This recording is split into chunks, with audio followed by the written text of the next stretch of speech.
খাবার বাড়ছো নাকি তোমাদের? ঠিক আছে, বেড়ে নাও বন্ধুরা, আমি খেতে বসে পড়েছি।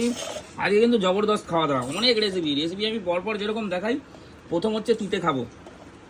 তিতে বলতে উচ্ছে দিয়ে বাইন মাছ, 1200 টাকা কিলো বাইন উচ্ছে দিয়ে। এটা কিন্তু একটা অবাস্তব ব্যাপার, যাই হোক। কিন্তু আমরা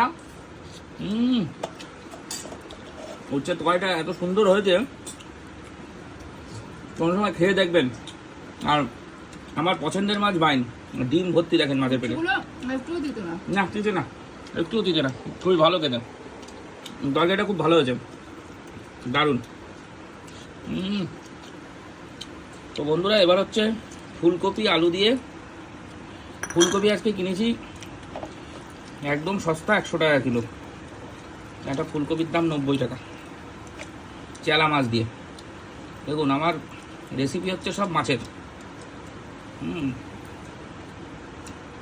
চেলা মাছে প্রচুর কাটা, একদম মন খুলে আছে। হেভি স্বাদ। আর ফুলকপি দিয়ে সত্যি ভালো হয়, দারুণ। এখনো অনেক রেসিপি আছে, ভিডিওটার সঙ্গে থাকুন। তো বন্ধুরা, এবার হচ্ছে সব থেকে ভালো জিনিস, যেটা হচ্ছে আজকে পাকাল মাছ এনেছিলাম, বা বাইন মাছ বলে অনেকে, দেশি, এবং খুব সুস্বাদু খেতে।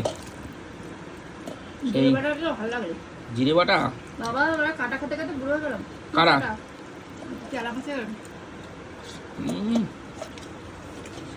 মাছটা এত টেস্ট, অনেকদিন পরে টেস্টি বাইন মাছ পেয়েছি।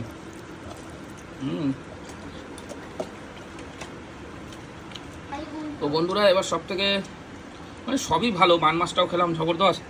এটা হচ্ছে দেখুন পমফ্রেট, বিশাল বড় বড় সাইজের পমফ্রেট আজকে এনেছিলাম। সত্যি পমফ্রেট মাছও খুব সুস্বাদু মাছ, সামুদ্রিক মাছ, বাট খুবই সুস্বাদু হয়।